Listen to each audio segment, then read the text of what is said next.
आज की कहानी उत्तर प्रदेश के सबसे बड़े शहर कानपुर से है।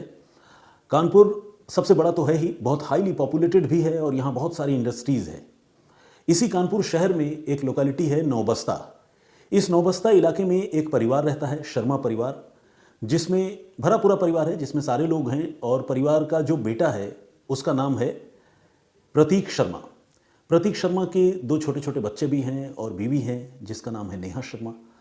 तो नौबस्ता का रहने वाला ये जो परिवार है, इसमें नेहा जो बहू है, नेहा का घर है अयोध्या में और अक्सर प्रतीक जो है नेहा और बच्चों के साथ अयोध्या आया जाया भी करता है। तो हुआ ये कि पिछले मार्च महीने में, यानी पिछले महीने में प्रतीक अपनी पत्नी नेहा के साथ और बच्चों के साथ अपने ससुराल अयोध्या गया था और वहाँ कुछ दिनों तक रुका। इसके बाद 12 मार्च को नेहा जो है वो वापस कानपुर लौटी अपने ससुराल और कानपुर आकर उसने ये बताया कि अभी आपके दामाद जी यानी मेरे पति वो अयोध्या में ही रुक गए हैं और उनको अभी आने में 3 दिन लगेंगे। तो जो ससुराल के लोग हैं उन्होंने कहा कि ये तो बड़ी अजीब सी बात हुई कि मतलब मुंह पर बेशक न कहा हो, लेकिन उन्होंने सोचा कि भाई बहू आ गई, बच्चे आ गए, बेटा ससुराल में रुक गया, उसे आने में 3 दिन लगेंगे। तो उसने लोगों ने अपनी बहू से पूछा भी, ससुरालियों ने, कि भाई क्या बात हो गई ऐसा। तो नेहा ने ये कहा कि उसके पति पर यानी घर के बेटे प्रतीक पर बहुत सारा कर्ज है, इसलिए वो थोड़ी उलझन में है, थोड़ी परेशानी में है और वो थोड़े दिनों तक जो है खुद को लोगों से दूर रखना चाहते हैं। फिर वहीं अयोध्या में उनकी गाड़ी का एक्सीडेंट भी हो गया है, तो वो अपनी गाड़ी भी रिपेयर करवा रहे हैं। जब वो ठीक हो जाएगी गाड़ी तो फिर वो लौट आएंगे और उन्होंने कहा है कि वो 3 दिनों में वापस आ जाएंगे। ये बात 12 मार्च को नेहा शर्मा अयोध्या से लौटकर उसने अपने ससुराल वालों को ये बात बताई। इसके बाद 3 दिनों का वक्त गुजर गया, 15 मार्च की तारीख निकल गई, लेकिन प्रतीक जो है वो घर नहीं लौटा। अब जब प्रतीक घर नहीं लौटा तो घर वाले परेशान हुए, वो फ्रेंटिकली प्रतीक को फ़ोन करने लगे, लेकिन प्रतीक का फ़ोन स्विच ऑफ था। जब बहू नेहा से पूछा गया कि बहू बेटे का फ़ोन भी स्विच ऑफ आ रहा है, क्या बात है, तो बहू ने वही कहानी सुना दी कि अरे आपको तो पता है हमने कहा था कि आपके बेटे पर बहुत ज़्यादा कर्ज है, तो वो शायद देनदारों से बचने के लिए मतलब लेनदारों से बचने के लिए वो उन्होंने अपना फ़ोन स्विच ऑफ कर दिया होगा। ये बात नेहा ने अपने घर वालों को कही और इसके बाद 3 दिन गुजरने के बाद जब 16 तारीख आ गई और पति वापस नहीं आया तो नेहा अपने बच्चों को लेकर अपने ससुराल से निकल गई, किसी को बताए बगैर चली गई और गई तो गई, उसने अपना मोबाइल फ़ोन उसने भी स्विच ऑफ कर दिया। अब ये बात अपने आप में बहुत अजीब थी, बहुत रहस्यमयी थी। एक भरा पूरा परिवार जिसमें 4 लोग, 4 के चारों लोग गायब हो गए।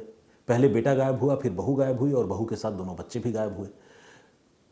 शर्मा परिवार में जो बाकी लोग थे वो बहुत हैरान परेशान हो गए, दुखी हो गए। उन्हें समझ में नहीं आने लगा कि ऐसी क्या बात हो गई। मन घबराने लगा, क्योंकि अक्सर हमने देखा है इस तरह रुपए पैसों का मामला जो है कई बार लोगों की मौत और मतलब बहुत दुखद घटनाओं की शक्ल में सामने आता है, तो परिवार के लोग बहुत घबरा गए। तो ये जो प्रतीक शर्मा हैं, जिनकी मेडिकल स्टोर भी है, मेडिकल का कारोबार है, उसके पिता जिनका नाम पुनीत शर्मा है, वो पुनीत शर्मा पहुँचे नौबस्ता थाने में, पुलिस स्टेशन में, और उन्होंने वहाँ जाकर अपने बेटे की गुमशुदगी की रिपोर्ट लिखाई। जो उन्होंने तहरीर पुलिस को लिख कर दी उसमें बेटे की गुमशुदगी की पूरी कहानी बताई और ये भी बताया कि बेटा जो है मार्च के महीने में ही उन्होंने रिपोर्ट भी लिखवाई थी। ये बताया कि बेटा महीने के शुरुआती दिनों में अपनी पत्नी नेहा के साथ और बच्चों के साथ अपने ससुराल अयोध्या गया था, लेकिन वो लौट कर नहीं आया। बहू लौट कर आई, लेकिन 3 दिन बाद जो है बहू भी ससुराल से गायब हो गई। बेटे बहू अब दोनों का कोई पता नहीं है। उन्होंने अपने बेटे की गुमशुदगी की रिपोर्ट लिखवाई और पुनीत शर्मा ने जो रिपोर्ट लिखी उसमें शक जो है अपनी बहू नेहा पर उन्होंने जताया। नेहा पर शक जताने की एक वजह यह भी थी कि नेहा का जो ओवरऑल बिहेवियर और बॉडी लैंग्वेज था वो थोड़ा शर्मा परिवार को समझ में नहीं आ रहा था, क्योंकि पति का साथ आमतौर पर पत्नियां इतनी आसानी से छोड़ती नहीं हैं और ख़ासकर जब पति मुसीबत में हो तो पत्नी तो साथ देती है, लेकिन यहाँ पत्नी जो है वो अपने पति को कहीं और छोड़कर चली आई और फिर कुछ दिन बाद गायब हो गई, ससुराल वालों को भी नहीं बताया। तो ये सारी चीज़ें जो है बड़ी रहस्यमयी लग रही थी। तो इसीलिए जो ससुराल के लोग हैं यानी प्रतीक के पिता, उन्होंने थाने में रिपोर्ट लिखवाई तो अपनी बहू का नाम उन्होंने इस रिपोर्ट में लिखवाया और उन्होंने ये भी कहा कि उन्हें अपनी बहू पर ही शक है। अब पुलिस ने इस मामले की जांच शुरू की और जांच जो है वो टेक्निकल इन्वेस्टिगेशन से ही शुरू हुई। उसकी वजह ये थी कि प्रतीक का भी फ़ोन ऑफ था और उसकी पत्नी नेहा का फ़ोन भी स्विच ऑफ हो चुका था। तो ऐसे में पुलिस के पास कोई चारा नहीं था। पुलिस ने नेहा के मोबाइल फ़ोन की CDR यानी कॉल डिटेल रिकॉर्ड निकलवाई और उसकी जांच करना शुरू किया। पुलिस ने यह देखा कि नेहा के मोबाइल फ़ोन पर एक पर्टिकुलर नंबर से अक्सर कॉल्स आते हैं और उन कॉल्स पर नेहा की घंटों बात होती है। नेहा भी कॉल करती है और नेहा के फ़ोन पर भी उस नंबर से कॉल आते हैं और ये नंबर जो है प्रतीक का नहीं है, किसी और आदमी का है। तो ये बात अपने आप में एक अजीब बात थी, रहस्यमयी बात थी और एक बड़ा सवालिया निशान था कि आखिर एक परिवार की बहू, शादीशुदा एक महिला जिसके 2 छोटे छोटे बच्चे हैं, वो घंटों आखिर किससे बात करती है? अपने पति के अलावा अगर किसी से करती है तो वो कौन है? ये सवाल पुलिस के मन में था। अब पुलिस ने उस नंबर के बारे में भी पता किया जिस नंबर से कॉल आता था। तो जब पुलिस ने उस नंबर के बारे में पता किया तो पता चला कि वो नंबर जो है एक और शख्स का है, एक अनजान शख्स का है जिसका नाम है आयुष शर्मा। अब पुलिस ने इस आयुष के बारे में जानकारी जुटाने की शुरुआत की। पुलिस को अब ये बात तकरीबन क्लियर हो चुकी थी कि घर की बहू नेहा के आयुष के साथ जो है संबंध है और इस रिलेशनशिप को नेहा कंटिन्यू कर रही है। अब जब आयुष के बारे में पुलिस को पता चला तो पुलिस ने आयुष को इंटरसेप्ट किया, उसे हिरासत में लिया और उससे पूछताछ शुरू कर दी। तो जब आयुष से पुलिस ने पूछताछ की तो आयुष ने पुलिस को बताया कि हाँ, वो नेहा को जानता तो है, लेकिन नेहा के साथ तो उसकी पिछले काफ़ी समय से न तो कोई मुलाकात हुई है, ना कोई बात हुई है। वो तो अब नेहा के संपर्क में भी नहीं है। पुलिस ने जब ये बात सुनी तो पुलिस को भी लगा कि ये तो वाकई बेवकूफ़ बनाने की कोशिश कर रहा है, क्योंकि कॉल डिटेल रिकॉर्ड जो है इस बात की तरफ इशारा कर रहा था कि आयुष और नेहा की बड़ी लंबी बातें होती थी। तो पुलिस ने जो CDR है उस CDR के हवाले से आयुष को कन्फ्रंट किया। उसको बोला कि देखो, तुम्हारे मोबाइल फ़ोन की जो डिटेल है और नेहा के मोबाइल फ़ोन की जो डिटेल है वो साफ साफ बताती है कि तुम लोग एक दूसरे के टच में हो और लगातार एक दूसरे से बातें भी करते हो। अब ये बताओ कि जब नेहा अयोध्या गई थी तो तुम कहाँ थे? तो आयुष ने कहा, मुझे नहीं पता नेहा कब अयोध्या गई, क्योंकि मेरी तो उससे बात ही नहीं होती, वो उसी स्टोरी पर अड़ा हुआ था। लेकिन पुलिस ने जब कॉल डिटेल रिकॉर्ड निकलवाया तो फिर इसके साथ साथ पुलिस ने दोनों के मोबाइल फ़ोन की लोकेशन भी जो है वो भी ट्रेस करवाई। और जब ट्रेस करवाई तो ये पता चला कि प्रतीक, उसकी पत्नी नेहा और आयुष, ये तीनों ही एक साथ अयोध्या नहीं बल्कि लखनऊ में थे। जिन दिनों में प्रतीक शर्मा गायब हुआ उन दिनों में प्रतीक का लोकेशन अपने ससुराल अयोध्या में नहीं था बल्कि लखनऊ में था। और लखनऊ में ये जो लोकेशन थी, इसी लोकेशन पर प्रतीक की पत्नी नेहा भी उसके साथ मौजूद थी और आयुष शर्मा जो उसकी पत्नी का प्रेमी है वो भी वहाँ पर मौजूद था। ये बात तीनों के मोबाइल फ़ोन की कॉल डिटेल और फ़ोन की लोकेशन से ये बात जाहिर हो रही थी। अब पुलिस ने आयुष को पहले पकड़ा और आयुष को ये सारी चीज़ें, ये सबूत दिखाए, टेक्निकल एविडेंस दिखाए जो खुद उसी के खिलाफ थे। और उसके बाद फिर उसकी निशानदेही पर पुलिस ने नेहा शर्मा जो बहू है यानी प्रतीक की पत्नी, उसको भी पकड़ा। अब इनसे पूछताछ शुरू हुई सही मायनों में या सख्ती के साथ। तो इन दोनों ने ये बताया कि उन्होंने ही प्रतीक की हत्या कर दी है और न सिर्फ हत्या कर दी है, हत्या करने के बाद प्रतीक की लाश का अंतिम संस्कार भी कर दिया है, उसे जला दिया है। अब ये बात अपने आप में बड़ी अजीब थी, क्योंकि हत्या करने के बाद लाश का अंतिम संस्कार कर देना कोई हंसी खेल नहीं है। अगर कहीं ले जाकर किसी शमशान घाट में उसका अंतिम संस्कार किया है तो शमशान घाट वालों ने बगैर डेथ सर्टिफिकेट के कैसे उसका अंतिम संस्कार किया, ये भी एक बड़ा सवाल है। और हत्या कर देना और उसे छिपा ले जाना, ये भी अपने आप में एक बड़ी अजीब सी बात है। तो पुलिस ने इन दोनों से पूछा कि तुमने ये काम किया कैसे? तो उन्होंने जो कहानी सुनाई वो कहानी कुछ यूँ थी कि साजिश के तहत नेहा अपने पति प्रतीक को अयोध्या नहीं बल्कि लखनऊ लेकर गई थी और लखनऊ के जिस होटल में इन्होंने चेक इन किया था उसी होटल में नेहा का जो बॉयफ्रेंड है आयुष शर्मा, वो पहले से वहाँ मौजूद था। आयुष जो है उसका ताल्लुक भी मेडिकल फील्ड से था, वो ड्रग सप्लायर था। वो वाला ड्रग न समझें जो नशे के लिए इस्तेमाल होता है, बल्कि मेडिसिन सप्लायर आप समझ लीजिए, मेडिसिन सप्लायर था। तो और जो पति था प्रतीक, वो भी मेडिकल स्टोर चलाता था। तो दोनों की इस लिहाज से भी मुलाकात थी। और वहाँ पर लखनऊ में जब प्रतीक के साथ आयुष की मुलाकात दोबारा हुई तो आयुष ने ड्रिंक्स के बहाने प्रतीक को जहर पिला दिया।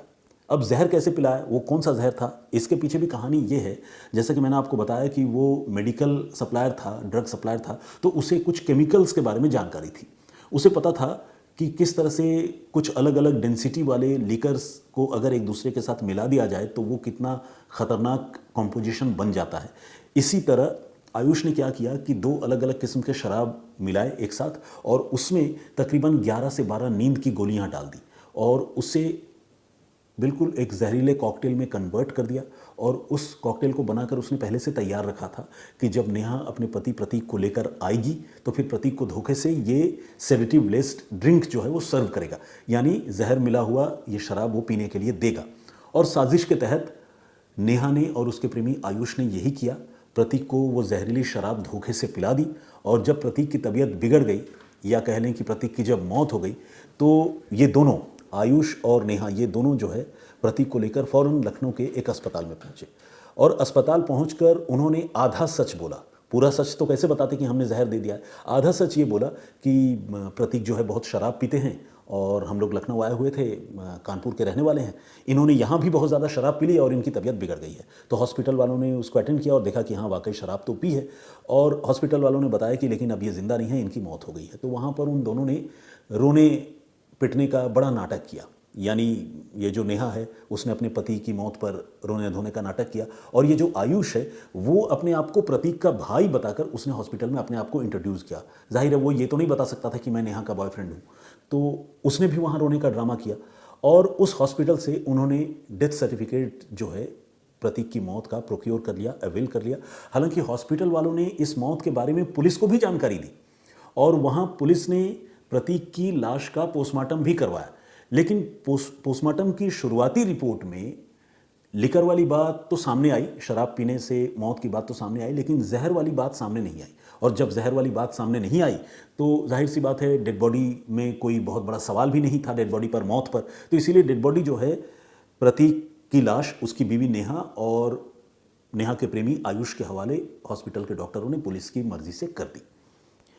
आमतौर पर जहर के मामलों में होता भी यही है। ज़्यादातर मामलों में पोस्टमार्टम करने वाले डॉक्टर क्या करते हैं, डेड बॉडी को जो एग्जामिन करते हैं वो तो करते ही हैं, लेकिन जो इंटरनल ऑर्गन होते हैं, बॉडी पार्ट्स होते हैं, उसको विसरा कहते हैं, उस विसरा को अलग से प्रिजर्व कर लेते हैं और उसकी बाद में टॉक्सिकोलॉजी इन्वेस्टिगेशन करते हैं, यानी केमिकल के जरिए जो है ये पता करते हैं कि विसरा में जहर के अंश मौजूद हैं या नहीं और मौत से पहले इस आदमी ने कोई जहरीली चीज़ खाई थी या पी थी या नहीं।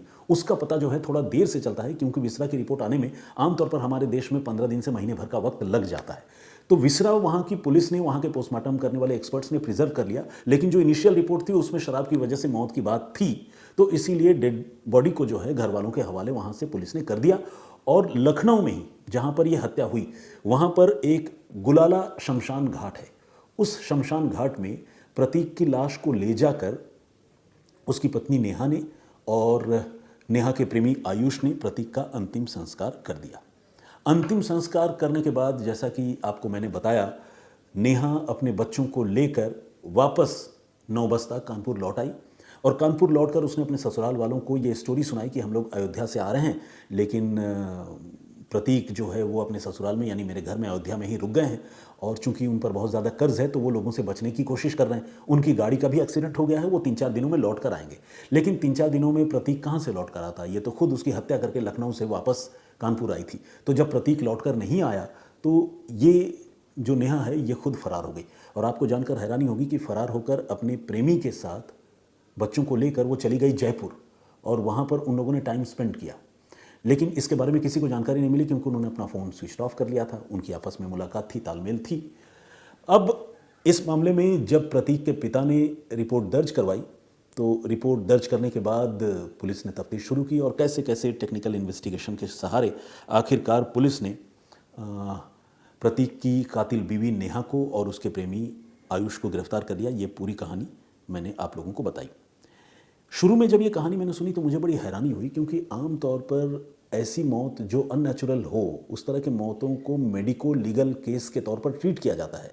और कानपुर में जो पुलिस है वहाँ की पुलिस ने इस डेड बॉडी को उसकी बीवी और बीवी के मतलब पति के तथाकथित भाई यानी बीवी के प्रेमी के हवाले कर दिया और उसमें उनको कोई भी फाउल प्ले जैसी बात समझ में नहीं आई। पोस्टमार्टम हुआ, लेकिन पोस्टमार्टम करने वाले डॉक्टरों ने भी विसरा पर ही रिलाई करने का फैसला किया। इनिशियल रिपोर्ट में उन्हें कुछ भी अननेचुरल नहीं लगा। ये बात मुझे बड़ी अजीब सी लगी। और जिस शमशान घाट में इन्होंने उस लाश का अंतिम संस्कार किया, जाहिर है वहाँ परिवार का और तो कोई मौजूद होगा नहीं सिवाय उसकी बीवी के और एक और लड़के आयुष के, क्योंकि वो लखनऊ में ये सब कर रहे थे। कानपुर में भी करते तो 2-4-10 लोग होते जो इनके जानकार हैं।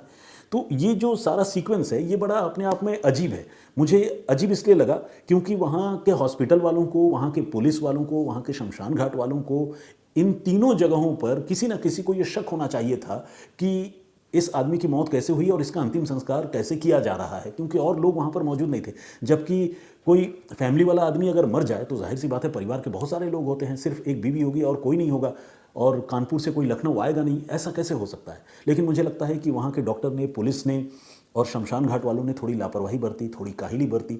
इस मामले की भी मेरे हिसाब से जांच होनी चाहिए कि कहीं किसी की मिलीभगत तो नहीं है। तो खैर, ये थी पूरी कहानी। इस पूरी कहानी पर आपका नज़रिया क्या है, आप क्या सोचते हैं, प्लीज़ हमें कमेंट करके ज़रूर बताइएगा।